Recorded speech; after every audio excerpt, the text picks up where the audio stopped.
And that's where another thing comes in that I would have told myself at that moment. David, before investing in any kind of asset, whether it's Bitcoin, stocks, businesses, real estate, any type of asset you want to invest in, the very first thing is learn where you're investing. Like, try to know where you're investing. Study, learn, educate yourself.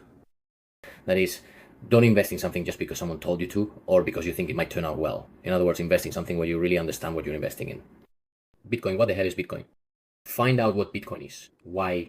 Because if you study what Bitcoin is, you see the development it has had over the last 14 years since it came into existence up to today. And you see the future prospects it has. From there, you can draw a much more accurate conclusion, and you'll avoid believing it when some overexcited fool comes along and tells you that Bitcoin is going to $50 million tomorrow. And when another overexcited fool comes along and tells you that Bitcoin is going to crash tomorrow and disappear, you won't believe that either. And in this way, you learn to save your emotions based on what you are doing. Because in the end, if you don't have knowledge about what you're doing, it's much easier for your emotions to play tricks on you. It's much easier that, for example, if someone tries to tell you something very positive about Bitcoin, you believe it and act according to that dream. It's much easier that if someone comes along and tells you something negative, you believe it and act accordingly, selling at a loss or losing money. It's much easier that if you make money, you get motivated and on your next move, you mess it up.